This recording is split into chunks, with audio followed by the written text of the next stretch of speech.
from your anime. See, I knew it was an anime going into it. I knew it was nudist beach. Nudist beach. Nudist. Are we ready? Yes. Are we set? I'm Alright. a nudist. Oh my god. I don't know what it is. No one ever knows. It is creamy. It's creamy. Good. Sure. Welcome to the Hell to Breakfast. Oh. Yep.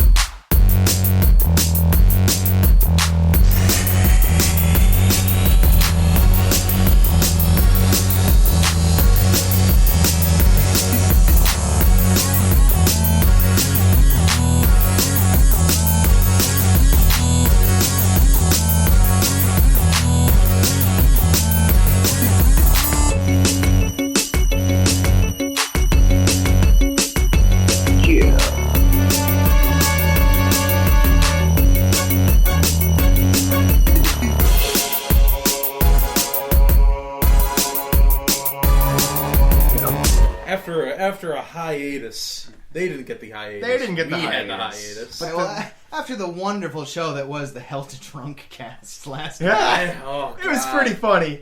Was it? It was. I enjoyed it. Yeah. I was there. Alright, the hype train is sufficiently gassed, though, and Ryan's got this ghastly thing in front of him. So let's do this nonsense. Okay. So what is this? What did you do? It's a drink. No, it's not. Okay. You know, let's just stop fooling ourselves. Okay. I don't know what the fuck you made, but... So, for our gentle listeners who were actually with us for the past 2 weeks, we came out of... Or last week, I made what I claimed was going to be the worst drink I'd ever made. And it wasn't. No, it was a big disappointment, but we came out of that with 2 key lessons. It was still pretty awful, though. Yeah, it was is pretty the awful. thing. It's not great. We came out of it with 2 lessons, both of which we've embodied here today. The first lesson is, if you promise Moxie and don't produce it, you'll disappoint Kyle. So we fixed that this week. There is Moxie in there. There's also, what is it, Jefferson Bourbon? Yeah, it was Jefferson. Jefferson Bourbon is the... He's using my good bourbon in his bad drinks. The second lesson that we learned was I was perhaps mixing too many ingredients all at once. I think Albetsky made a mention of that. Because it was all just kind of... Every ingredient was protecting you from all of the other ones, like the sharper parts. So what we did is we reduced it way down. There are 2 ingredients in addition to the liquor in this. So we have Moxie. And Oh, you did get Moxie. Oh, you actually got yeah, Moxie. yeah. Okay, Yeah. this is So something. It's Moxie, and it is delicious, nutritious, fully pasteurized whole milk. I call it Milksy. And we're all going to drink it. No! Starting with me. Don't do Ah. that. Ah. I mean... You first, buddy! Oh, Jesus. It'll be good for me. It won't. Oh. It'll build strong It bones. really won't. Well, Why does it look like that? Because you put milk in it! Oh, okay. I just wanted to make sure. Oh. That smells very strongly of bourbon, I have to tell you. There's not a lot killing that taste. Let's find out what it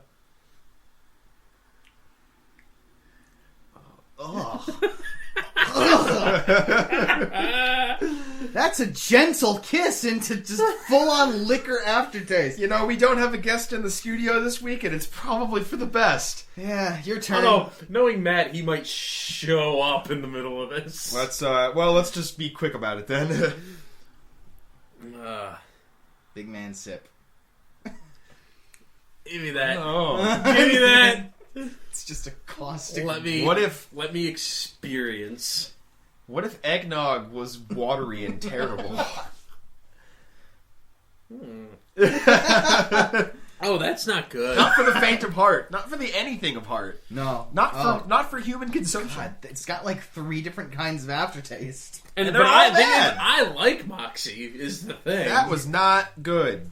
That was a bad Let's drink. not talk about that anymore. That's Speaking of, while we're on the subject of bad shit that nobody likes, can we just get this PlayStation All-Stars Battle Royale, the fight for nothing thing Jesus. out of the way? Soundless Requiem first sequence. Oh. We just played PlayStation All-Stars Battle Royale. It was my first time playing it. It will also be my last time playing it. I picked it up for free on PlayStation Network because I'm part of PlayStation Plus. It was the free game this month. Oh boy. So I'm like, I mean, it's free. What do I possibly have to lose here? It's everything. It's so bad. Oh my god, like... We spent, first of all, I think we spent 3 times as long setting it up than we did playing the damn thing. That is. Well, you and me played it before. Oh yeah, no. We had a good, hour with that game. That is a Albetsky game... pissed me off, so we brought it over here. That is a game that I would be embarrassed to have on my hard drive. It's bad. It's like... You can bust that out at parties when you really want them to leave. And we have it. Direct quote from me was, "I don't like this. It doesn't feel good." And that is my major complaint. Is just you hit someone and you're like, I don't feel like I did anything. You didn't. And it's just like, there's a reason you didn't feel like you're doing anything. Because you didn't do anything. It's a game about building your own meter. It's the worst. It is a game in which all of the other competitors are punching bags that refuse to stand still. I got the fish so many times and I never got to use it, and I am so disappointed that I never got to see what that fish did, but I'm pretty sure it was going to be nothing, Here's what the fish did, if you've ever played Smash, and I know you have. The fish feels like, when you hit, it feels like the home run bat. Okay. They fly to the edge of the screen, bounce back, you get a little bit of meter, and everything goes on as normal. Interesting. Flat. So, things that we actually do want to talk about tonight that are going to be a wealth of great conversation, I hope. We're going to be talking about the Night of Champions pay-per-view that was last night. I'm curious to see how much you two remember about that. We remember just enough to have thought that both Bella twins were in that match. Turns out it was only one of them. And we just weren't paying close enough attention. Does that make me sexist, or...? Drunk, I think, was... Oh, okay. So, we're also going to be talking about... all 3 of us watched Kill la Kill this past week. And we're going to have a lot of things to talk about there. We're also going to talk about our sweet ice orbs. We're going to talk about the ice orbs. Kyle finished The Shining. Mm-hmm. We have some games to talk about. Kyle and I are both playing Destiny. And Ryan started Persona 4, so we're going to have a little bit to talk about there. So, why don't we launch right into our wrestling rundown with 2 W's, and let's get into the nitty gritty on this Night of Champions. Break it down for me. Sheamus versus Cesaro, I think, was the match to see that night. No, it was a good match. I took issue. Okay. Best competitors of the night: Florida Georgia Line. Oh, fuck off with that shit. That was the worst. That was the best match to watch. Starting from the beginning, all right. Yeah. You had Team Dust versus the Usos. Goldust's hype ass new face with his new face paint. I liked the match. I thought the match was very good. Great. It had some really cool spots. I thought it was awesome that the Usos dropped the belt. I'm super stoked that Goldust and Stardust have it. Especially because I don't think Goldust has ever held the title. I'm sorry to interrupt our own train of thought, but I want to talk about the ice orbs before they melt. Okay. And there's not much to say. Kyle got these badass molds to make big, about 2-inch in diameter. They are larger than golf balls. For drinking with your bourbon, which is what we're doing. So right now, bourbon on the rock. It's pretty tasty. I can smell it. It's better. Anyways, it's so better with milk. the Usos did drop the belts last night, though. I thought good. I think good. I thought it should have happened at SummerSlam, but whatever. And I like that Goldust and Stardust took it back, and I like that they're going to do it as heels. I think that's I really like them healing it up. I thought the Rhodes brothers, back when that was what they were, did hold the tag team title. Okay, did they? Yeah, yes. For quite a while actually. Very long time. Yeah. The Usos competed with them a couple of times before they managed to take it from them, and we were all just so thrilled to see that happen. Hey, Nickelodeon Kids' Choice Award winner, the Usos. Anybody who was chanting for the Usos to win last night, I bet you any amount of money they couldn't have told you which Uso was the legal man at any given time. I don't think I could have told you that. Yeah, but... much like the Bella twins, they could have just had one of them there and we wouldn't know the difference. Okay, see, that would be racist. What I'm hoping happens is that they... Okay, now hang on. It's not racist. They are twins. They are identical twins. They're supposed to look alike. No. It's got nothing to do with race. Anyway, what I'm hoping that Goldust and Stardust do is I hope they gold the belts. Yeah. I hope, like, if they're going to make a belt change, which they very well might, make them gold. Gild them up a little bit. The next match of the night was Cesaro Sheamus, yeah? Yeah. It was a good match. I was gonna get out of the way. I was gonna get some other things out of the way first. Chiefly, Randy Orton versus Chris Jericho, the match that nobody asked for because they didn't have time to give a shit. It was a good match. We had no reason to care. Yeah, you wrote me a check that that match fine. didn't cash, and it was... I thought it was going to be really good. You thought it was going to be a really hype match, and the reasoning you gave, and I respect the reasoning, is that Chris Jericho and Randy Orton are both really good workers. Neither of them would have to carry the other in that match. But the counter-argument to that is, this is wrestling. Nobody watches for good technical matches. Well, the thing that I like to see out of Randy Orton is a good match, because I hear a lot of people talk to me and say that, Randy Orton sucks and Randy Orton's a bad wrestler. That's not true. The reason that Randy Orton sometimes looks like a bad wrestler is because he's carrying the guy he's fighting with. Most specifically, Roman Reigns. Yeah, that match at... was that SummerSlam? That was They had SummerSlam. that match? They've had a couple of matches of the same kind. People are saying, wow, it's too bad they can't find somebody better than Randy Orton for Roman Reigns to fight. No, it's the other way around. Roman Reigns is not really ready to carry a match on his own just yet, and Randy Orton is picking up all of the slack. Yeah. I mean, him and Chris Jericho is just like, this was well worked. It had some good spots. It was well done by both guys, but they didn't give me any kind of reason to care about the outcome. Yeah. It was a dime store paperback. And on the other hand, credit to the announce team, because they're going to get shit on in a couple minutes. Oh, yeah. During the U.S. Championship match, I thought they were doing a pretty good job. They were Cesaro and Sheamus from the the U.S. title match. Yep. I knew that. I did too. The announce team was putting over the belt. They were making it seem like it was important. Yeah, which is what you need to do with a low card belt like that. It's mid card. Yeah, U.S. Championship is probably the lowest card belt they have. Yeah, and I thought the announce team did a pretty good job. Other than JBL, I think his comment at the end of the match was, "Go have yourself a pint, Irishman." Well, he probably did. Speaking as an Irishman, we're not offended by that. I don't have them in order on here. I have them kind of in order of how interesting they were. America versus Russia and Rusev and Mark Henry. Rusev still hasn't lost. I feel like it's time for him to lose. No, I don't care. There's about a Rusev very anymore. specific date written somewhere on his contract that says I have to stay relevant until then. Yes. I just don't care about Rusev anymore. And I like Mark Henry. I do like Mark Henry, but Rusev is one of the situations where he's like the antithesis of John Cena in that who's going to win this match? Rusev's going to win this match. Why? Because Rusev doesn't lose. And eventually he will, but right now it's boring because he just doesn't lose. Quick question to you.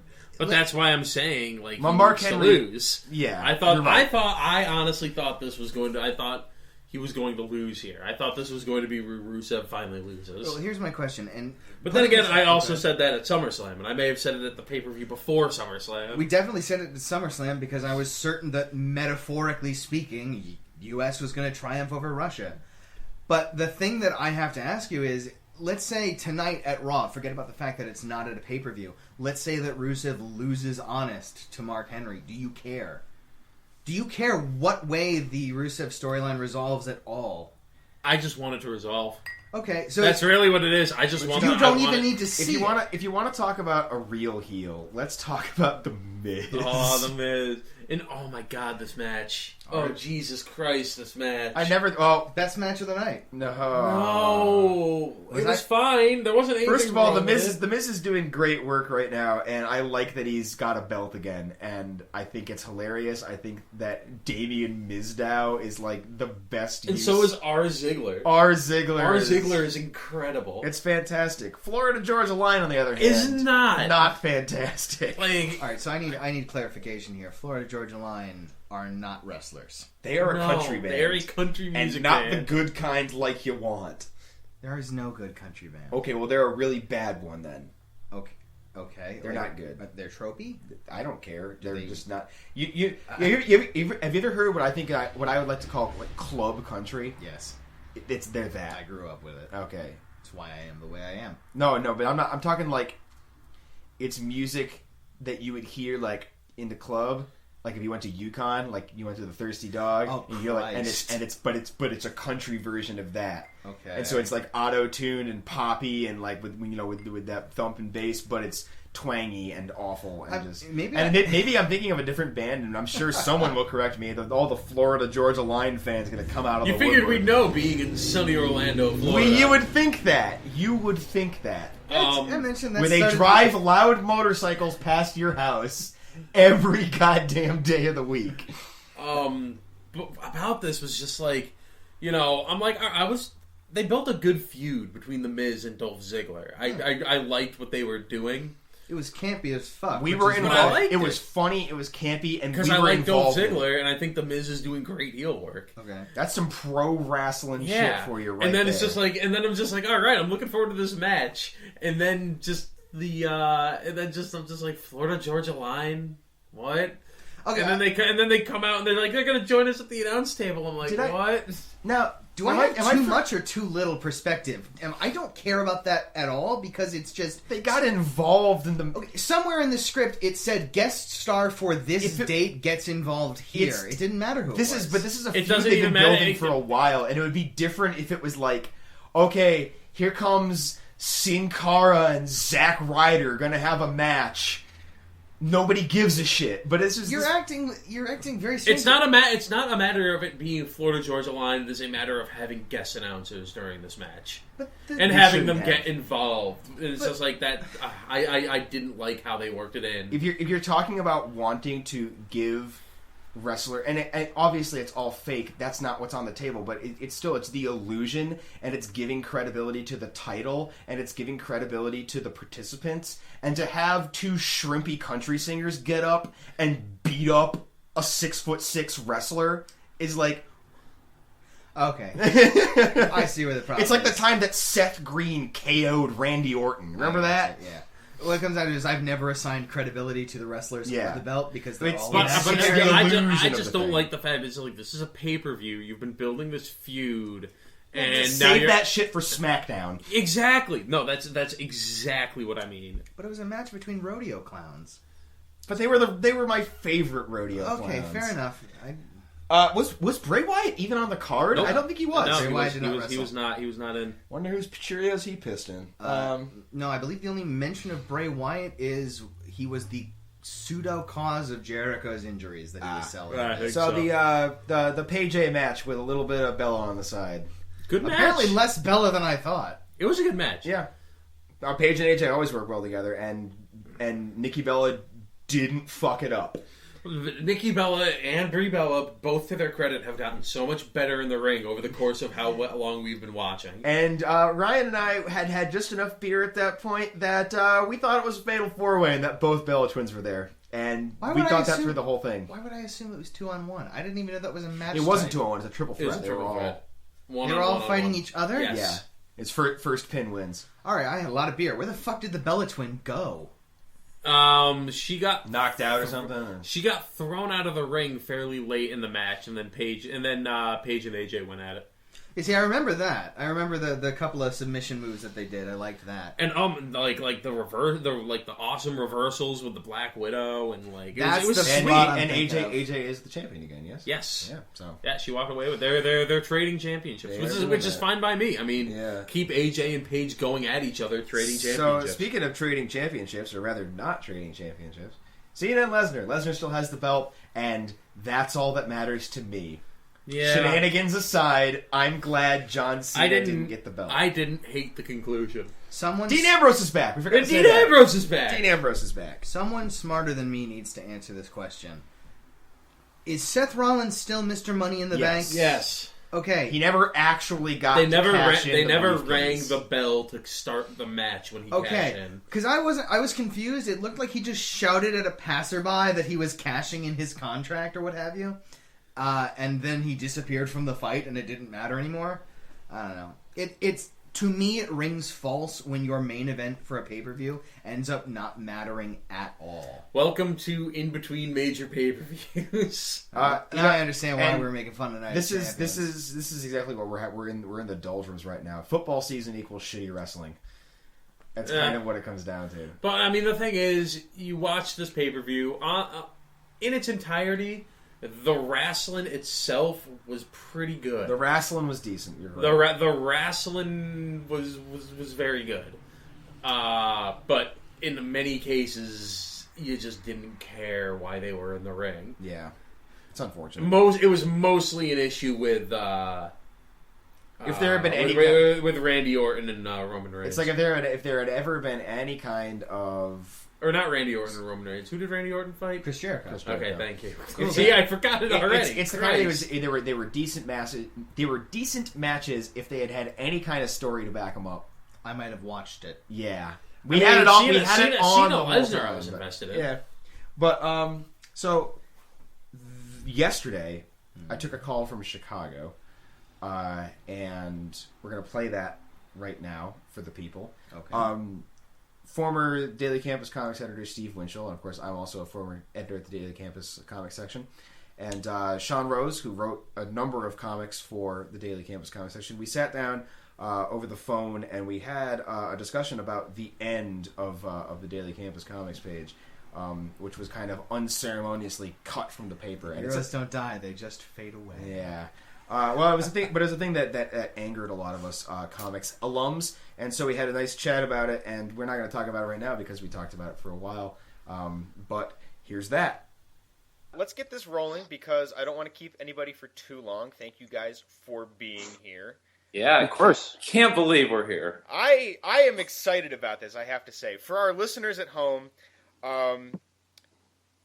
this call was recorded a little bit in advance. We couldn't get the scheduling right to get all the boys in the studio here, which is just a damn shame. But Kyle is flying back from North Carolina at this very moment, and Ryan is a working stiff. So, Ryan. Yeah, what a dick, right? Kyle. I'm here by myself in the Held Breakfast studio. I have on the line with me, all the way from Chicago, Illinois, two illustrious gentlemen. I have former Daily Campus Comics editor Stephen Winchell. Say hi, Steve. Yes, hello everybody. And glad to be here. Happy to be here. Former and current douchebag Sean Rose. Say hi, Sean. Whoa! Hey, wait! Nailed him. I'm sorry. Wait! I just got him. I thought I'd nail you right off the bat. Oh, hell yeah! Is that what it says? Is that what it says on your card? Yeah. Oh yeah. No. Uh-huh. Oh Christ! This is terrible. How do I get out of here? Please. There's no escape. Exit. Nah, no. Exit. Impossible. All right. This is Sean. I'm a douchebag, I guess. How you doing? Professional. Professional. I mean, at least I'm a professional. Yes. I mean, I appreciate that. I appreciate a professional. I'm very glad to get you guys on the show. Yes, thank you for having us. From early episodes, I've been on Steve to get you guys down here at some point on some break to actually get you in the studio in Connecticut. I wish I could. Oh, that'd be great. Don't you mean Florida? Oh, I'm sorry. Yeah, Orlando, Florida, sunny Orlando, Florida. Yeah, where the hell the record listeners. I have to edit that out. Never break kayfabe. No. I wish I could have you guys here under happier circumstances, but yes. Today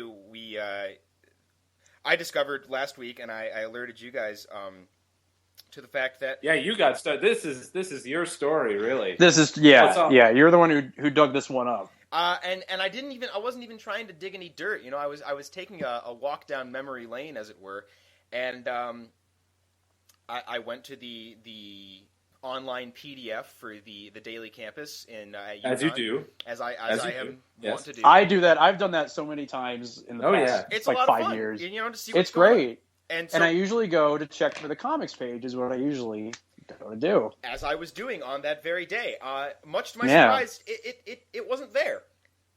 Mm-hmm. And it appeared to have been eliminated. So I wrote a letter to the editor, and my suspicions were confirmed. Ugh. And then Sean wrote a very, very nice, very long, very heartfelt letter to the same editor, and received the same curt response that I did, almost word for word. Yeah, but a couple of slight differences, but basically the same thing.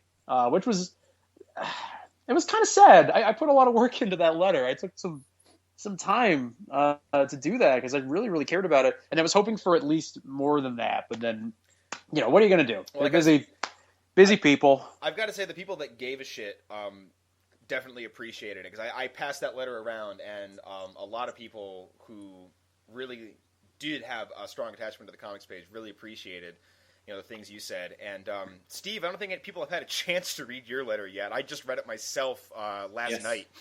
So yeah. Yours was some people. Worded. Yeah, I was. I figured Sean took care of the nice part, and I thought it was best to really go for it. And I actually got a little bit of traction from my responses in that I got 2 responses actually. Let me pull it up.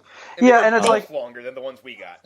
Yeah, it's true. Well, I think I think the more, and that's why I hope more people write in, because I think the more responses they get, the more that they're like, oh, okay. Well, I guess people care about this. The problem some people do. The problem that I'm seeing is that you have a lot of us old timers who are writing in now and expressing our disapproval and our horror really at the disappearance of the comics page. I think current students who want to draw and who want to have their work published and maybe don't have that illustration major or that art kind of major, that kind of background. Sure. Those are the people who really need to be writing into the paper now and saying, "Hey, I need my forum." Mm-hmm. Yeah, because at this point we're just a bunch of old timers, just like back when we were doing this. Not that we can't have impact, but I think it would have absolutely more not. Yeah. If current students, I'm talking to you, current students. Yeah, and it's like it's a tough thing because for me personally, when I got into making comics for the Daily Campus Comics page, I wasn't really an artist in the traditional sense. I didn't even really know. I didn't know that much about comics. I didn't really consider myself a comics person. And I mean, those are the kinds of people now, because there are so many people, I'm sure, who are like on campus who maybe don't realize that they have like a love of not only reading comics but making them, who would read the Daily Campus Comics page and be like, oh, I like this. Maybe I'll submit. Because they see that, like, with all due respect to the Daily Campus Comics page, the charm about it was that, like, some of the people who made comics, you could tell, like, weren't like trained in making and drawing, or there was some kind of slightly more amateur stuff. But you're Frank Donahue's. Oh God, I love Frank so much. Frank's comic. But that was part of the charm of it. And then a lot of the times they'd be funny. And it's like those people, so like students can read that and be like, oh, I too. And now that's just not there. And that just makes me really sad. Because I don't think, I can't speak for you, Brennan, but I wasn't involved in the art program at all. And Sean wasn't involved in the art program at all. I had not drawn at all prior to being the editor on the comics page. When I submitted a comic, I was a student and I had a friend who wasn't a student who was an artist, and we were making a comic together. And I said, "Hey, I think I can get this into the paper." And so we really the goal was get this comic into the paper, and that's why we started doing it. And I was only writing the comic then. And then when the editor position opened up, I decided to apply for it because I was really taking a shine to it. And I did not even start drawing until I realized I was not going to have enough comics to fill the page. I hear that. Oh my gosh! And I said, I have to draw my own. So that was what got me started drawing. And I was stick figure artist up to that point. Oh wow! And look at you now, man. Yeah, and look at me now. I think it's like what we're getting at here, and Brendan, I didn't even know that about you, and that's really cool. I think what we're kind of getting at is that what the Daily Campus Comics page special is a lot of the people who made the comics. Sean, can you repeat yourself really quick? You broke out. I'm sorry. I think special is that a lot of people who made who made comics for the paper didn't. Oh, am I cutting in and out? You're in. Yes. You're in now. You're good. I'm in now. A lot of people who made comics for the paper didn't really have art backgrounds. Like, a lot of people weren't necessarily artists in the traditional sense. And I think the comics page kind of attracted people like that, which I think is part of what made it special. I completely agree. Yeah. Mm-hmm. Yeah, and it's like that's man. Plus, sad. I mean, even Brendan, even hearing you just be like, I really want to submit comics to the paper. Like, that's such an old-fashioned, like, who wants that?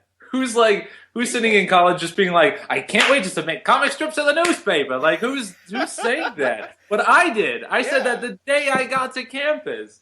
And so did you. And Yeah. I mean, Sean. I mean, I think you as well, at least in some It capacity. it took me a couple years, like the Daily Campus Comics page, for the first couple of years, Sean has but I the was worst into it. microphone. And actually, I don't. Does it not sound good? Am I still doing bad here? Yeah, we're getting like every other word. Oh, Well, man. I mean, I could probably fill it in. Sean wrote a very. Sean used to make fun of the comics page for a while in our comedy blog. Yeah. And at some point, Uh, when I became editor, I was just like, Sean, come on, I could do this for you right now. And he, shut up or jump in. Shut up, yeah. I had. How do I sound right now? Do You're I sound good. okay? You're good right now. Okay.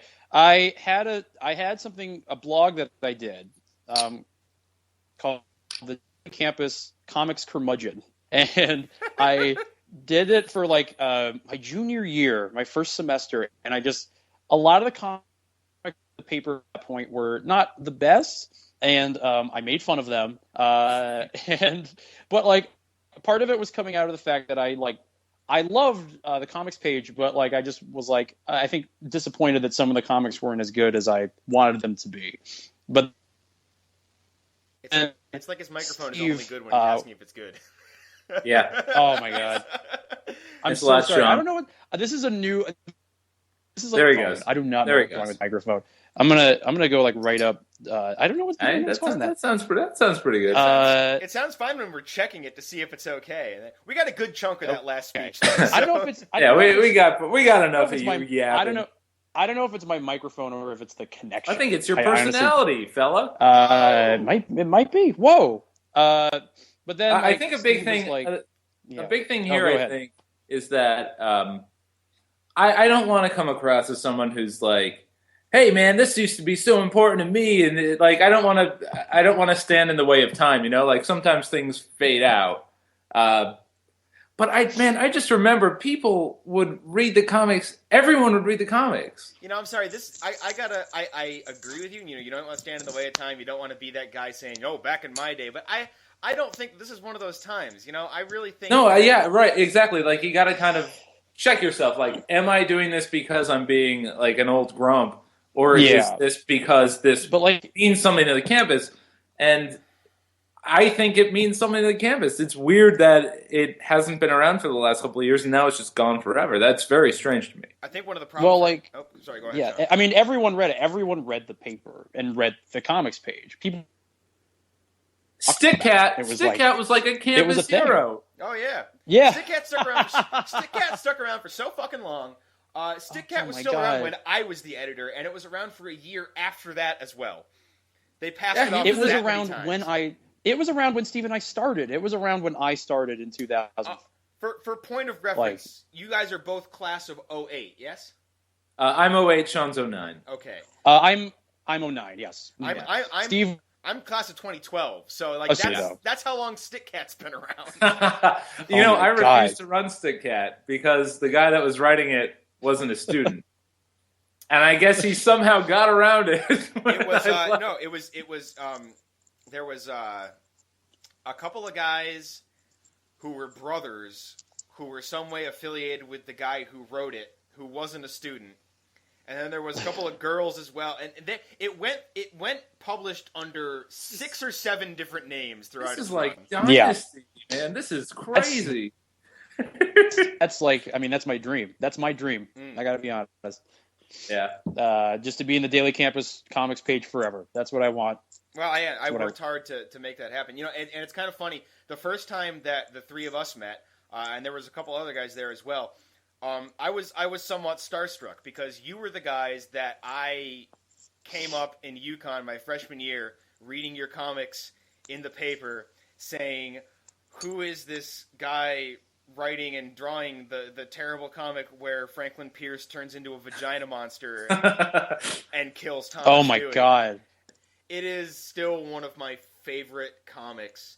Oh boy, Just in general, thank you. like it's but this is the kind of impact that the Daily Campus comic section has on UConn students, and it's almost ridiculous to think that what's your favorite comic? Well, it's this dumbass indie comic from my college newspaper where talking heads run for president and go to the moon. Like Yeah. Well, I mean, it gives the daily canvas gives you this opportunity that you will never get again unless you happen to be very successful. But to have comics that you draw with very, very little editorial stuff in the way. You don't need to dance around my feelings, Steve. I understand that I'm not the most successful man in the world. Oh no, I mean no, but who is like who can say right up top my very first comic is going to get 30,000 people to read it? No, absolutely. Like who can say that? That is an excellent no. form. It's an excellent form, and it's something that you can't duplicate in any other way on that campus. And that's why it's so important, and that's why the editorial staff needs to put in the effort and needs to find the people to make this happen again. Yeah. You guys got an excuse, which was like, the interest wasn't there, and then I kind of took that to be like, that's no one's fault but yours. Like no one's fault but yours. You think sitting there? They just didn't. Go ahead, Sean. Sorry. They don't want to put the effort in, and it's like, I get it. Like, it doesn't seem like people care about it just because the page that's been there for maybe the past couple of years hasn't really been up to snuff. But like I don't know. They gotta you gotta do more. I guess it all comes down to the idea of whether or not this is important to the student body, because a lot of things come and go. But is a comics page important to the student body? And I think between the three of us, that's just a resounding yes. UConn is a cross-section of just culture in general. It's a large enough school that it's practically a city in its own right. Yeah. And so it's huge. There's so many people there. It's like, there's got to be enough people living on campus. Yeah. And, and just knowing about the people that I know about, and all the people I know who read comics, who enjoy comics, who love comics, who would love to be making their own comics, to have them denied that possibility. And I know they're there. I mean, it's not even denied at this point. It's just like not even knowing that opportunity even exists. The editorial staff does claim that there is an advertisement that is a call for new artists to do comics in their upcoming life section. I've checked the PDF files a few times. I can't find that advertisement anywhere. Yeah, I think it's BS. I think it's it's shut up old fogey talk. Like, yeah, it's just like come on, like, I don't know. It just feels like that's just an excuse. Like, I feel like I understand why the people there would be less receptive to it, because I think the only page that they've seen for the past couple of years, if they're like sophomores, has been a page that hasn't really been up to snuff. So they just naturally assume, comics page is dead weight. Just cut it. And it's unfortunate. And my friend Laura Rice, who she wrote me an email. I asked her to write me an email telling me about what happened after I left the position of editor. And we're not going to read the whole thing here because it was quite long and quite saddening. Very thorough. Yeah, essentially. And Laura was, if I could have handpicked my successor and said, this is exactly who we need to continue the things that I started and to keep building this page, that would have been Laura.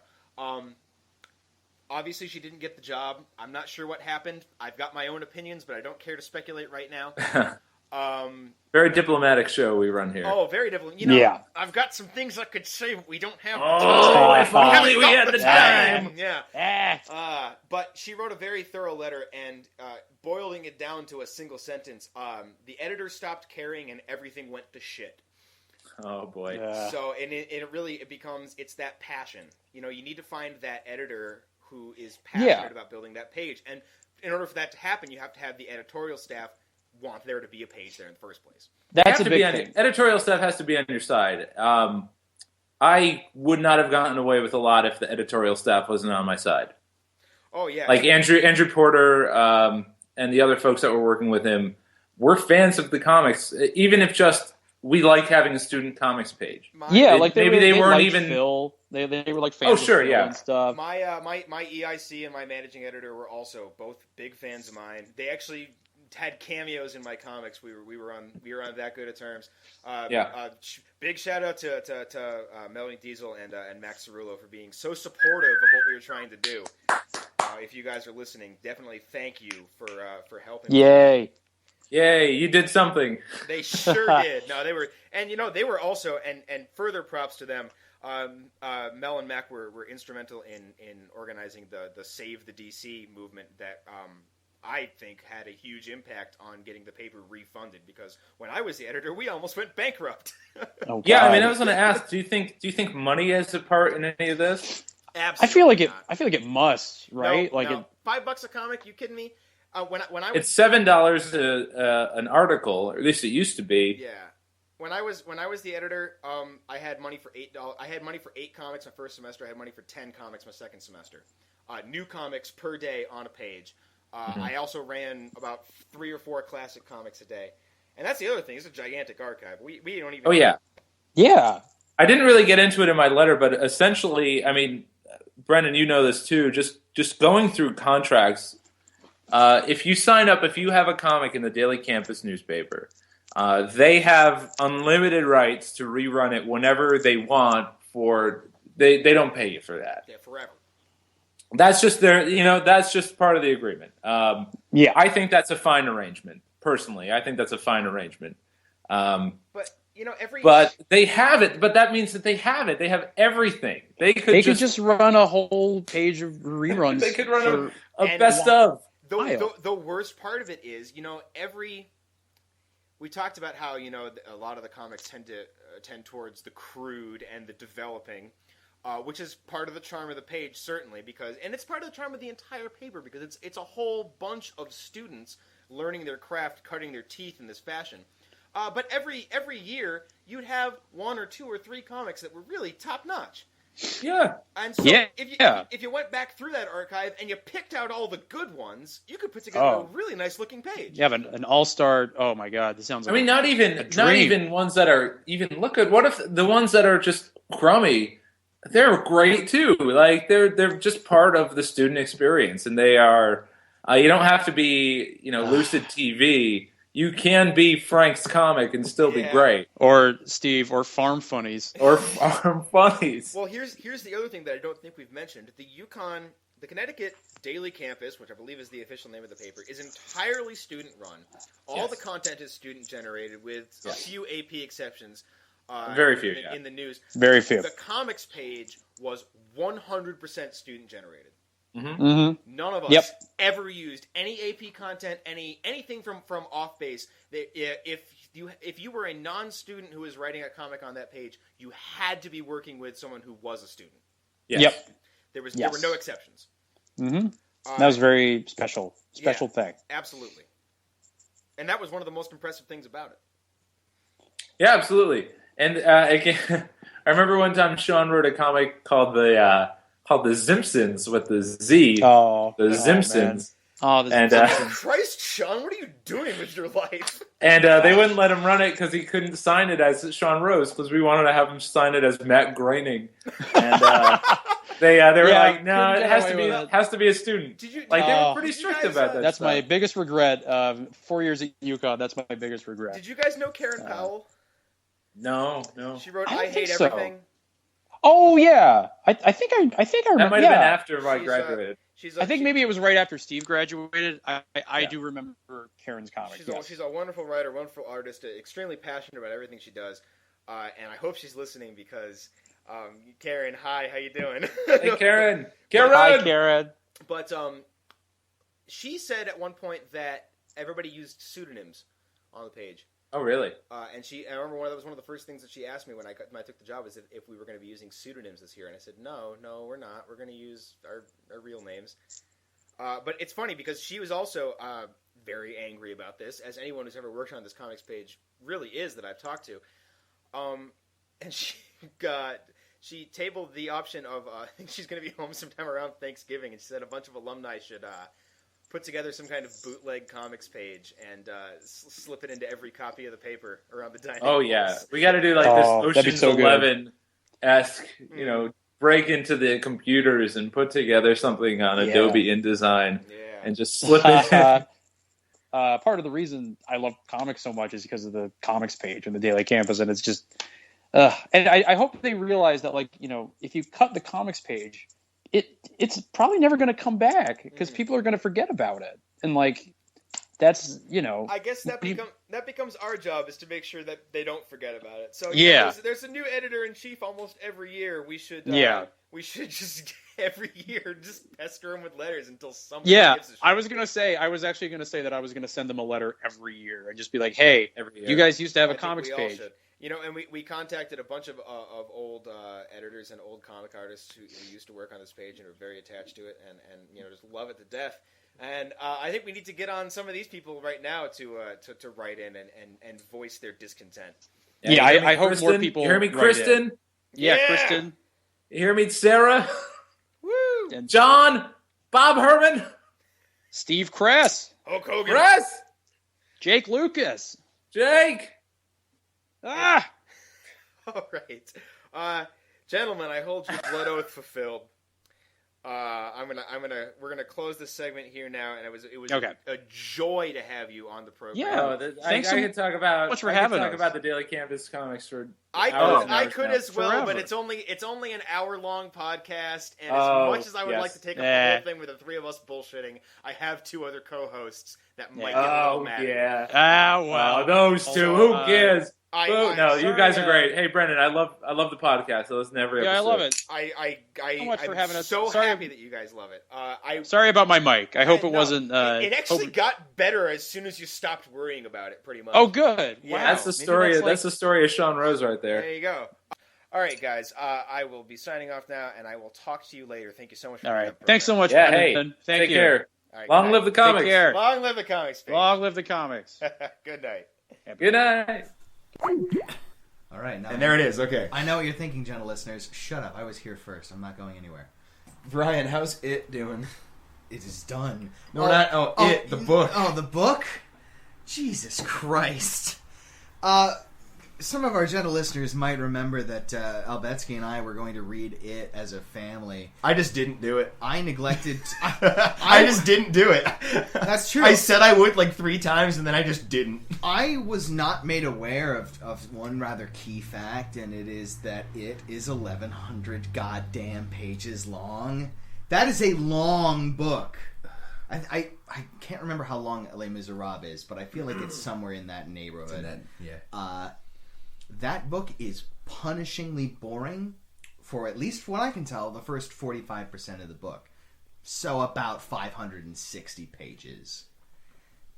I haven't read it, and now I'm not going to start. Okay, no, that's fair enough. And the major problem, because I know that there are people out there who really do like it, and this is not just me coming off of Pet Sematary saying I liked that better. This doesn't measure. No, when we had John 2 weeks ago, he said that it was one of his favorites, and I Here's the problem. don't really get it myself. Two main problems, and I'll go over them lightning fast. First problem is Stephen King wrote the same damn book twice. He wrote it once with kids as the main characters, and then he wrote it again with them as adults, and he crammed them into the book thinking that I'd be okay with reading the same boring, shitty story twice. The other problem is he starts with the kids. I may be in the minority on this one. Stephen King cannot write children. I tend to agree with you. The kids are pretty... Stephen King writes 2 types of kids. He writes 2-dimensional bullies, which are essentially monkeys with human names, or he writes 12-year-old, supernaturally perceptive, quiet, thoughtful, incisive mini adults. Danny. Which, Yeah. Danny or Danny. Not to be fair, Danny was 5. Whatever, Yeah. Danny, whatever the name of the daughter was in Pet Sematary. What was the other one? Absolutely, the kid in Salem's Lot. Yeah. He was one of the worst examples of it, and it makes me wonder just how big an ego Stephen has, because I can just see him thinking. First name basis with him now, so... He keeps putting me through this shit. I feel like the weird adult kids is what he thought of himself when he was a child. Like, I feel like if you read Stephen Back King... in my day, I had psychic powers. I feel like fought monsters. if you read Stephen King, I feel like you have a very good idea of what he thought his home life was like growing up. He thought he was extraordinarily smart and perceptive. He thought his mother was completely ineffectual because the women in his books are almost useless and usually die first. And his father was either A, abusive, or B, well-meaning, but ended up being restrictive and abusive. I don't feel that King had a good relationship with his father, but I'm not a shrink. I will not be finishing it. I will get to the halfway point of the book. I owe that to myself to read 1 book's worth of the book, but that is all I'm going. I don't know what Pennywise the Clown is at the end. I don't know why he's scared of bird names. I don't know why any of the stupid shit I keep reading. I choose to believe Alien Spider. Yeah, but That's all I've I told care you that about. that's I don't only care. in the miniseries. I don't care. Alien Spider. Okay, it's okay. So it's Alien Alien Spider. Spider. It's Alien Spider that masquerades as a clown versus the Turtle, upon whose back the world rests, and he is gentle and kind and reaches out. Fuck you. Juicing is mega. That is, and we will not explain that. Keep focus on the carrot juice miracle. Juicing is mega. All right. Well, with your weird weeaboo carrot juice lead-in, you want to just talk about Kill a No, Kill? I want to talk about Kyle finishing The Shining first. Alrighty, I'll keep my. And then we can talk about I Kill a did do Kill and that. how juicing is mega. Alrighty, I'll keep my boner ready. Boner is mega. Alright, so Juicing is boner. So Stephen King's The Shining and why it's better than Kubrick's film in every way. Go. Right, you wanna- Oh, we don't. I did not budget the time for a huge discussion of this. So hopefully, we already know what Ryan's opinions on this matter are. Kyle, what did you think? I finished it. I really fucking liked it. I can absolutely see why Kubrick was just, or not Kubrick, why King was didn't like, like the what the movie." fuck Yeah. is this? It's like, you didn't make a movie of my book. You made a movie with book things in it. Yep, no, pretty much exactly. But at the same time, I don't mind that. I'm able to, I find myself able to treat each one as their own thing. No, but then I stack them up against each other and compare their relative enjoyment. Which one is mega though? Uh, I'm not gonna let this go. No, by of the course way, not, because you've already decided that it's the episode title. Fuck you. juicing is mega. But yeah, I found with the book, it was definitely like, you know, it's a much slower build, which is obviously because, I mean, the movie, you don't have the time for that kind of a build. Miniseries does. But Miniseries it's does, terrible. but fuck off.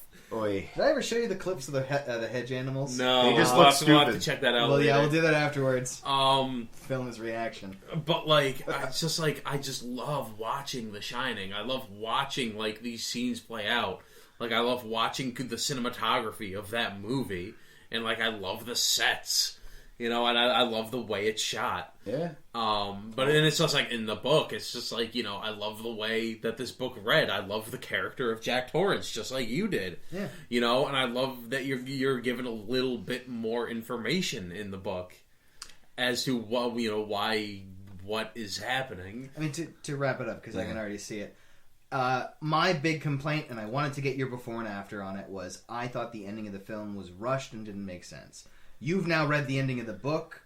Which do you prefer? And be honest, because I already know my opinion is better. Tell The us, ending? which How one is do I like mega. the ending? Yeah, compare the endings for me. Which do you prefer? Which do you think is a better ending to the story of The Shining? You know, and you're not gonna like this. I don't like anything. It's true. I think the ending of the book suits the book better. I think the ending of the movie suits a movie better. Oh wow, no, that does make me angry. You I know cop it out does. bitch. I know. No, because like let me like okay, Very not mega. like in the book you are given closure. Gonna make mega happen. In a like a sequel notwithstanding. There is no sequel to The Shining. Don't but believe fuck what you. the people tell you. It just didn't happen. in the novel. Don't read it.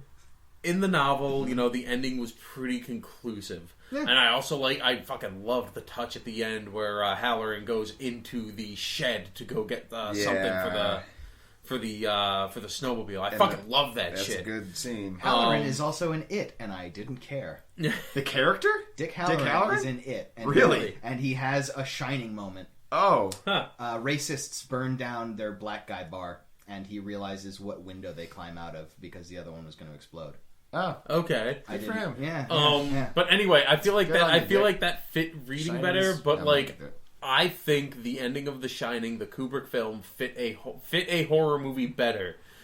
Simply I because it leaves you with a sense of it's just like, you know, the hotel has taken a victim; it will take another one. I like the ending. I like the ending of the book better, but I agree with Kyle that the ending of the book would not could fit not have been Yeah, shoehorned. you know what? I agree. You know, I would go with you there. It's just like I think the book ending might be better, but I don't think it would have fit. No, I also agree with you. In that case, my statement would be, Kubrick, you should have found a better ending, because the ending you picked feels like the bottom falls out of the tension. It's just they go over the hill and the movie's over. So this is You're not wrong. I'm never wrong. Let's talk about Kill la Kill. All right, so my boner is ready. Oh, I really wish you wouldn't say things like that. Yes, my Japanese animes, Mom, please don't watch. And it's oh my god, more than any other anime I've ever watched, this one is definitely a Mom, please don't watch. It was super good, but Mom, please don't watch. And the weirdest thing about all the sexual content in it, and there is quite a bit. It's a plot device. It's a plot device, and really, it's one of those things that once you become used to it being there, you really stop paying attention to it. Yeah. That is the weirdest thing to me, is you do actually stop noticing it. But I really feel like it's the first barrier of entry for anybody who might want to pick up this series, is they look at some of the art and the screenshots and say to themselves, I can't watch that with anybody else in the room. And then they watch it in motion and like, wow, I really can't watch this with anyone in the room. It's fantastic though, because I mean the plot of the show, the way the show unfolds, and the way that clothing starts to be perceived kind of as the villain of the entire series. Right. By the end of that show, every single character who is not a villain is a member of rebel organization Nudist Beach, and just everyone is butt naked all the time. I didn't wake up this morning planning to watch a bunch of cartoon dicks, but I did. Point being that the sexual content is not fan service; it's parody. It's played up for comedic effect. For the most part, like I said, like I was telling you guys, Kill la Kill, for those who are completely unaware, Kill la Kill is the first actual full-length animated series by the new Japanese animation company, Trigger, who was founded by some of the biggest Gainax alums. And Kill la Kill is just an homage to every single Gainax production ever made, bar none, including the hypersexual, it's Panty, Stocking, and Garter Belt. Not gonna watch it. Which is the only Gainax show other than Evangelion that I have no experience with. Right. I have 2 episodes worth of experience. Yeah. I haven't seen all of FLCL, and I really have no excuse 6 at this episodes, point. do it. No, we tried to watch it at your place once, and the DVD broke halfway through the series. Yeah, and then I manned up and watched it that week. I just never got around to it, but I will be doing it soon because it is only 6 episodes. But Ragyo, the villain, creepiest fucking anime villain I have ever experienced. And a lot of it's just what they let her do on camera. It's just some truly unsettling stuff. We're not going to spoil that sequence. No, we won't. It's because it's a high impact sequence though, and Ryan and I both watched it separately. And Ryan asked me, "What was the point of that?" And I said it was to unsettle you to your core, and it worked. I do not think that their hands were tied by this. I think they were actually excited to be able to do this. That sequence exists in the raw way that it does because it's the only way it could stand out against the backdrop of the rest of that series.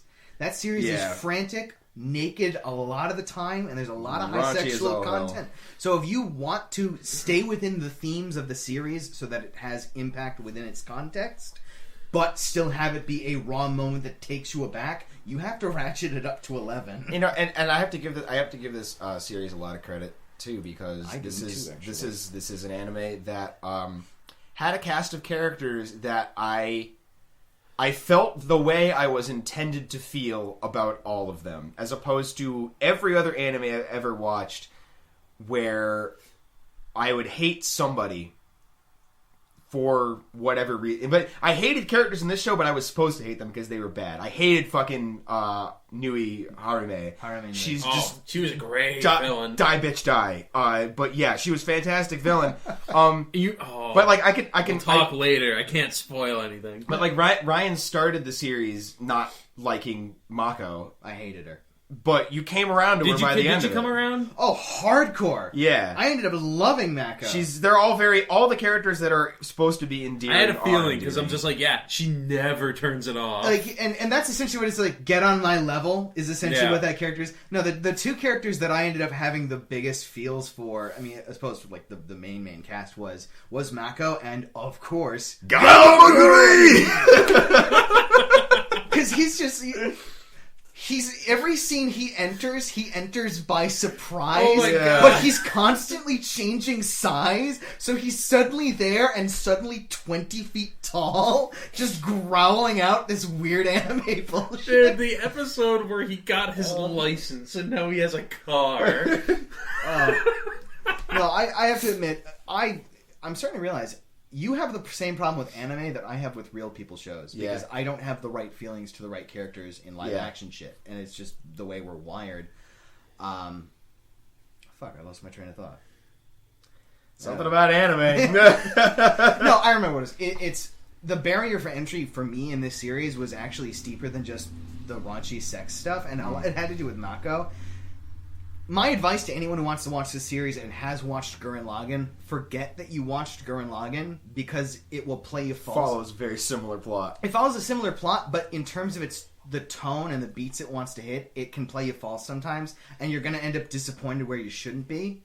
Let it be its own thing, like I did eventually, and you'll be so much happier. It's a very fast-paced show, and that's something I really appreciate because one of the things that I always get bogged down with in anime is the shit that. Not really necessarily the filler shit, but just stuff, the exchanges that just take too long and take forever, and people Assassin's Creeding over dead bodies and having 5-minute deathbed confessions. And the only show where I'll excuse that is Death Note, because they do they pause in their own minds and they do the Sherlock Holmes Moriarty thing. Mm-hmm.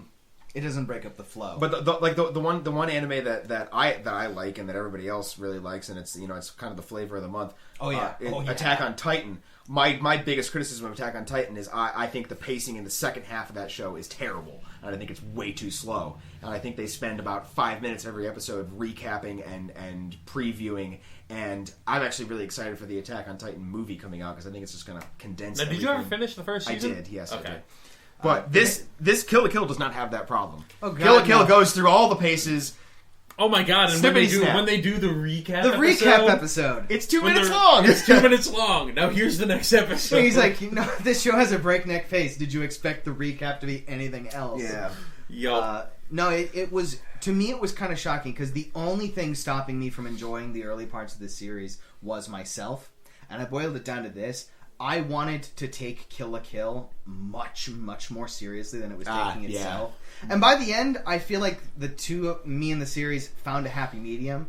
Because I'm not ashamed to admit this. I still get choked up at the end. I'm not ashamed to admit this. I popped a huge boner every episode. Oh yeah, twice an episode. I have a very quick refractory. Juicing is mega. Stop that.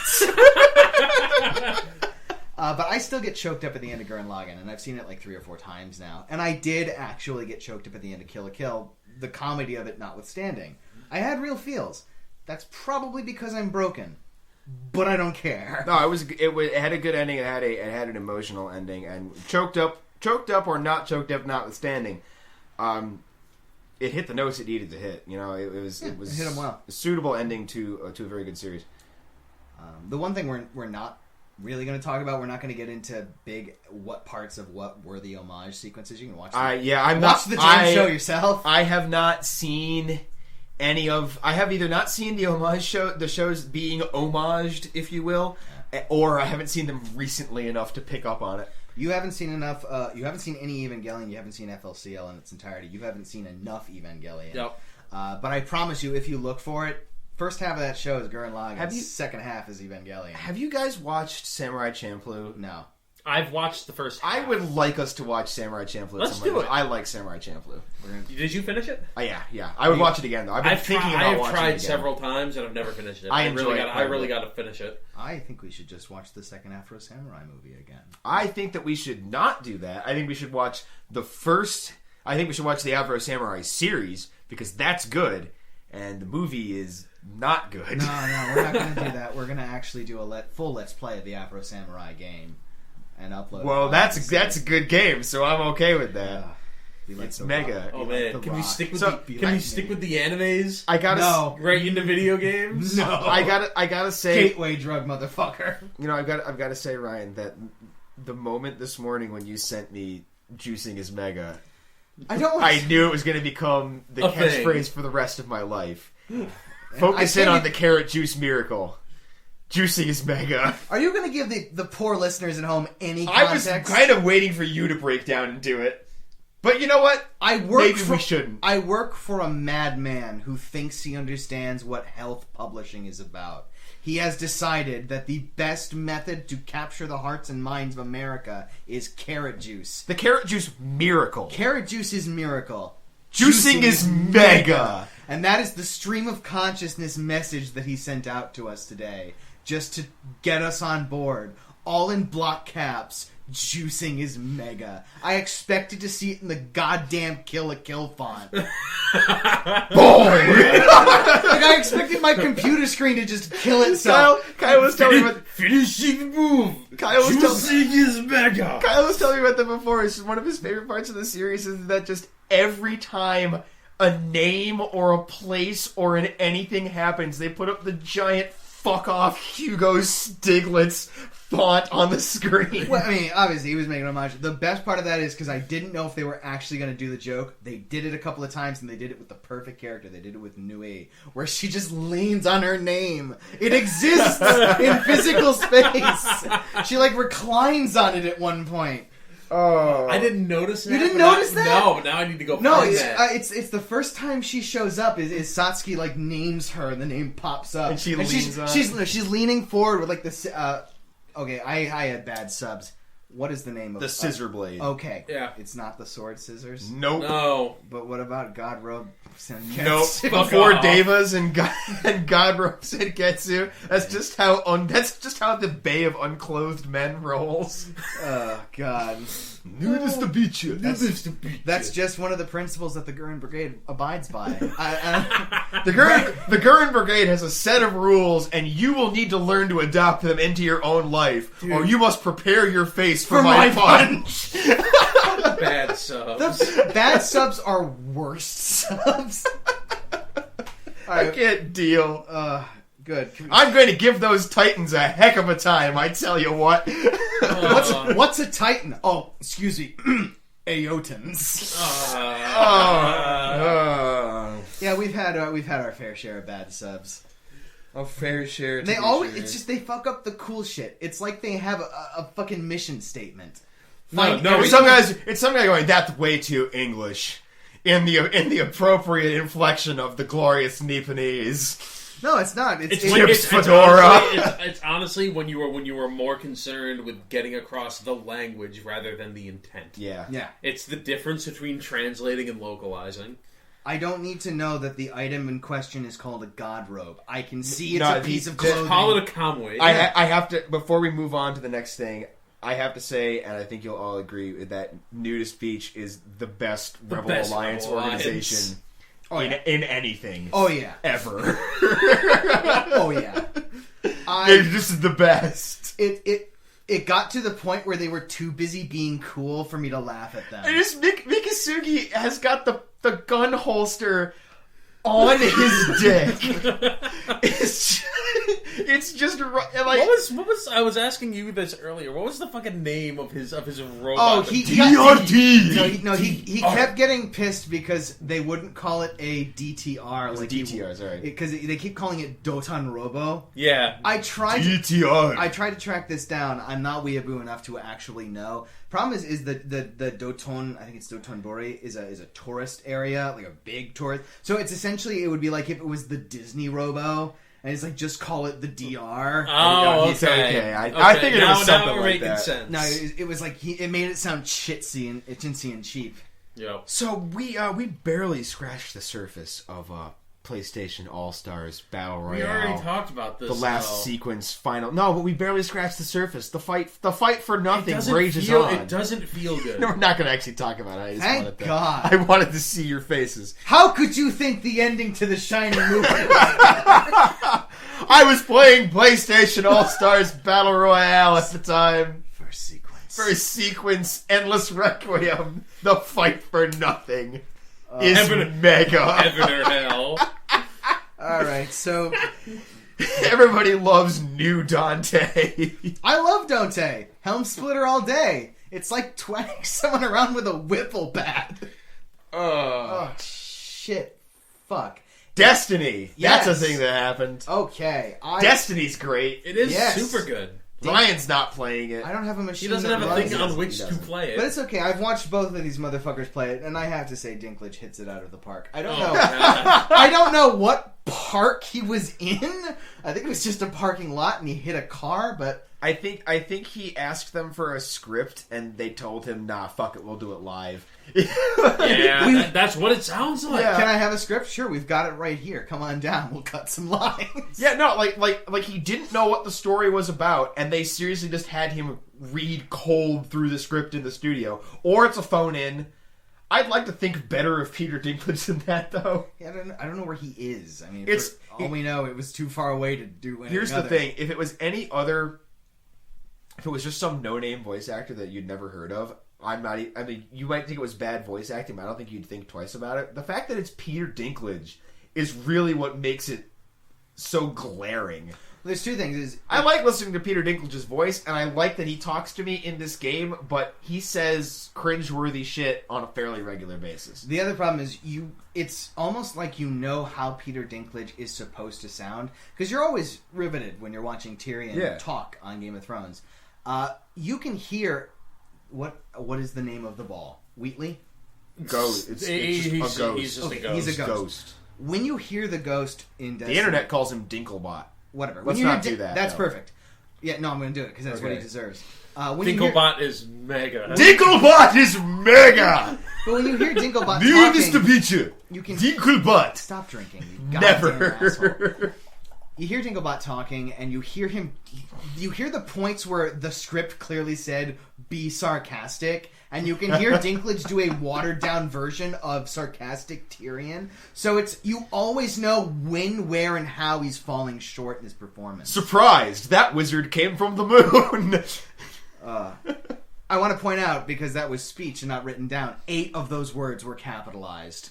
Oh, God. That's the other thing. Here's the plot of Destiny with a capital D. And a capital P for plot. The Traveler came from parts unknown Both of and which are capitalized. rejuvenated the solar system, but the darkness pursued it, and a war ensued. And hundreds of years later, the Traveler is now hovering over the last city on Earth, which is home to the Tower. And in the Tower lives the Guardians. They go to the speaker. And they fight on the moon. Where the wizards come Where from. the wizards come from against the But Vex. as far and as the Hive. actual gameplay is concerned, we're having a blast. Oh, I'm having a fucking blast with this game. And it's You know how PlayStation All Stars Battle Royale doesn't feel good? This game feels fucking good. It's Halo the Borderlands or Halo the WoW, however you care to look at it. I feel like it's the inverse of Mass Effect. The amount of money they allocated to Mass Effect's combat and then the story, Yeah. they swapped it for Destiny. Its story is shit, but it looks like it plays It like plays like a awesome dream. Mass Effect. I want you to tell me about the PS4 version because I'm playing it on the PS3. I haven't seen the PS3 version, so I can't It's not really compare. bad, but it's not. His is cleaner. Revolutionary. His is cleaner. It has a higher frame rate, so Yeah. it looks more fluid. It looks more futuristic, for lack of a lazier term. Yeah. But in terms of its own setting, it looks more like the future. It's good though. Play it. Like if you, I It's scratching that itch of it's just like I'm finding that loot, I'm finding better weapons. It's You know, scratching I a was- weird itch, considering it's the spiritual successor to Halo. Yeah. It's not scratching no Halo itch. it's really, but Well, it totally is though because the Really? game.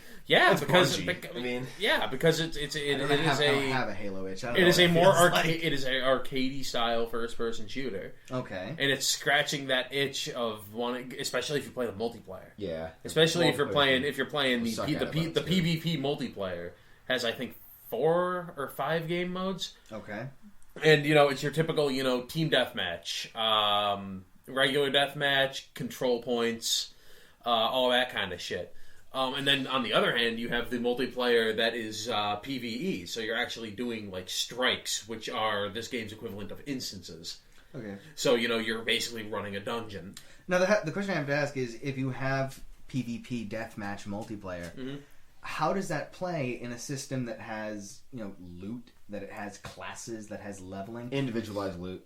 No, I don't mean how do they get the loot. Like, if you look at a Team Fortress 2, you look at a Call of Duty, those games, multiplayer, deathmatches are incredibly balanced. It's Multiplayer, your weapons are all scaled. Yeah, I was going to say, that was the answer I needed. Okay. If you're at low level, I think of it kind of like how Guild Wars 2 did it. Okay. Where it's just like, obviously, if you have super hype gear at the end of the game, you're probably going to beat another dude when you duel him. But that's de facto because you've gotten to the end of the game and are probably good at the game now. But, if you're running a high level instance in Guild Wars 2, you can still hang in there if you're low level because it'll bump you up. Because it scales you, right. But I paid full price for this, and I paid full price for the PS3 version. And I was on the fence because I had problems paying full price for the PS3 version because essentially you're paying full price for an inferior product. What booted me over the edge is I bought it on the PlayStation Network, and I looked at it beforehand, and buying it on the PlayStation Network gives you access to both PS3 and the PS4 versions for the price of purchase of one game. That's nice. So I didn't know that. That is the reason I bought it, because now it's like if I ever get a PS4, I won't have to buy it again. Yeah. If you get a PS4 2 years in the future and still, and then still feel like playing Destiny, and then Destiny 2 comes out and only for PS5, yeah. Congratulations, sheep. Did anybody see the Chainsaw Suit comic that he did for Destiny? Yes, the Traveler used to protect all of Last City, but as the years went by, its power waned. Destiny 2, and it's just the sphere over a single house. I think the caption is, it's not even the whole house, it's just the living room. It's the living room, the kitchen, and the den. They said the bathroom was going to be up at launch, but I tried the door and it was locked. Chris Straub, funny man. We're not going to talk about him. All right. Let's knock down the hit list here. Alrighty. We'll have to talk about some anime video games next week. We will. We should play some anime video games for next week. Ryan is. Yeah, you playing the Persona 4? Well, we should do some more. We should tool around a little bit with the Afro Samurai game again. Just because I've mentioned it twice today and it's on the brain. We got to get Metal Gear Solid. We got to get back into Metal Gear 2. So the hit list for this week. Ryan, do you have your hit list prepared? We're doing a new thing. We're doing the hit list now. I don't have shit. This is all you two. Yeah, well, you're gonna have to pull something out of your ass. God damn it! But we're gonna try to give you just really quickly three things that we either did in the past week or we're planning to do next week, and we'd like you to do along with us. So, all right. You want me to just go ahead? Yeah, go for it. All right. The way I wanted to tackle this is I based it off of ancient wedding customs. Something old, something new, something borrowed, and then I fucked off the last one. So the new thing that I'll be trying is I'm going to regret this, but I'm still going to do it. I'm going to be going to the movie theaters this week to see a brand new film featuring Haley Joel Osment. Oh my god! I don't like the sound of that. He is a 5-star. His character is a 5-star award-winning podcaster who goes up to Canada to talk to an eccentric billionaire hunter to try and get his life story for the podcast. The movie is called Tusk. It is rated R, and apparently the threat is walruses. Tusk. Isn't that Kevin Smith directing that? Yes, it is. I heard it was good. Really? Yeah. That almost disappoints me. Then we'll see. I believe this will be the second Kevin Smith movie that I've ever seen. Really? What's the other one? Dogma. I never saw Clerks. Dogma's amusing. The old thing that I'll be trying this week is I will be going back... I want to say it's a 1988 anime film. I'll be watching Akira. Ooh, can I watch that with you?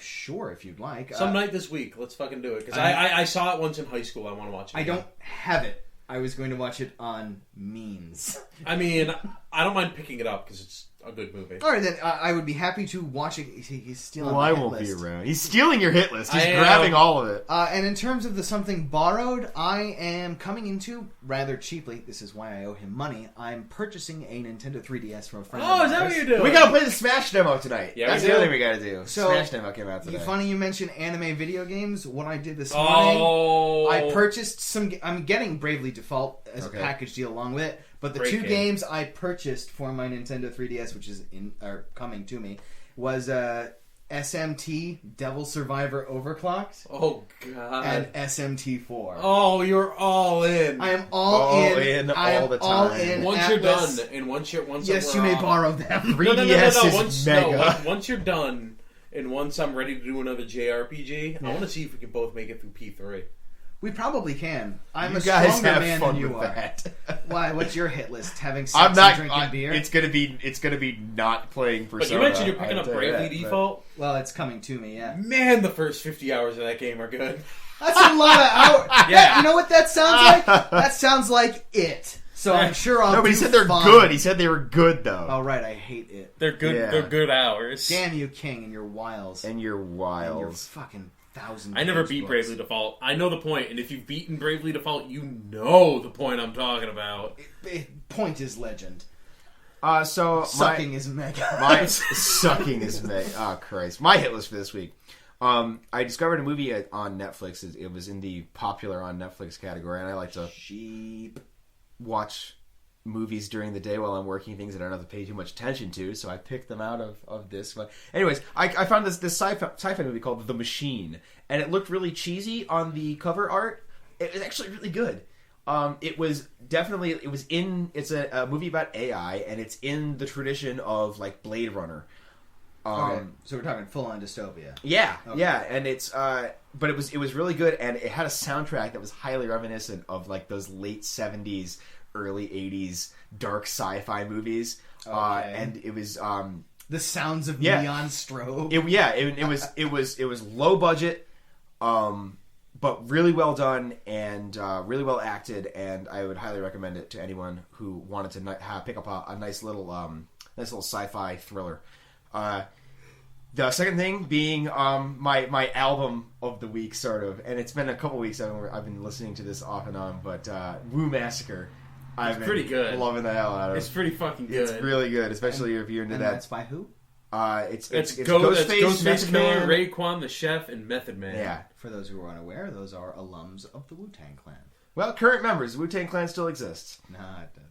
Yes. Well, Yeah, I it mean, does. It's, They have an album. It's they're not out they're yet. they're kind of on the outs with each other, but Thing is, they've been on the outs with each other for since the beginning. yeah. They have some anger management problems to work out. And my third thing is the 30-day drawing challenge that I'm still in the middle of. Yeah. And we've had a lot of people who have gotten on board with this, and we've been having a good time with it. I've got the list, and I'll put it up somewhere. I've been putting stuff on my Tumblr, putting things on Facebook and Twitter, and Steve Winchell, who was on the call with me earlier tonight, and Sean Rose also is doing it, and a bunch of other people that they've gotten into it, and people that I've gotten into it. And you don't have to be the greatest artist in the world. It's just about trying something new and doing cool stuff. You So just need to have a time machine because it's been going on for weeks. well, no, I mean you can pick it up at any point. It's not an official thing. It is really it's just an individual activity. I am going to read every single entry on that list to find the one that forces you to draw Ryoko in 3D maneuver gear. I don't think it's there. I know you want to see that, but I don't think it's there. I will find it. Yeah. That's a thing. Yeah. Yes. Ryan just desperately wants that Weird. mashup art. Weird gaijin plastic figurine makers, make that for me. You're out there, and we know you're listening. Of course, they have feeders out everywhere. They're all in the pro brigade. Gaijin is mega. Kyle, Yeah. what do you got? Well, what I got, I'm going to be picking up a little movie called Akira. Yeah. I'm I'm gonna go see this Tusken week. Gears. This week, I'm going to finish Evangelion. Okay. Fantastic series. I know. I'm looking forward to finishing that one. You gotta make sure you watch the movie too. Yes, I will. I'll find it for you. Let's see what else. I'm going to be watching Akira. Stealing is mega. Stealing is legal. So, And I had one more thing. Oh yeah, this week I might be heading over to the cheap theater to check out the new Planet of the Apes that I didn't go see when it was in the big theater. I would also like to see that, but I won't be around. So I don't know what he does up there, but he retires to what he calls the bungalow, and I just don't want to ask. Bungalow is mega. Yeah, that's what I'm afraid of. Oh God! So next week things are going to happen. Oh, we done already? That one? Yeah, that was a quick one. I mean, Yeah. we've been talking for an hour, and we got that phone call to wedge in there too. So it's going to be a long I'm one not for gonna listeners listen this to week. And Now we're just in time for Raw's we More. are just in time for Raw's More. 1 minute. We're going to turn off this shit, and we're going to watch some wrestling. Signing off for your favorite Hell to Breakfast show. Oh, the one thing I forgot to mention: if you want to write into the show, helltopodcast@gmail.com. Ryan's going to man it because The lines are What the open. fuck else is he lines gonna are do? open. Ask us questions. Tell us to talk about things. Send us hate mail. Tell us that juicing is mega. Whatever. If you put juicing is mega in the subject line, I will read your email live on the show. You have my word. If you want to make some plastic figurines of Ryoko in 3D maneuver gear, go ahead and do that. I have all this money that I do nothing with. Send them to us on the internet. We'll 3D print it in our Hell to Breakfast studio because In sunny Orlando, Florida. We got all this shit. Have I told you that started to become one word in my head? Like, Sunny Orlando, Florida? In sunny Orlando, Florida, Hell to Breakfast sits dreaming. All right, signing off for your favorite Hell to Breakfast show. I'm Brendan. I'm Ryan. Kyle. Good night. Juicy is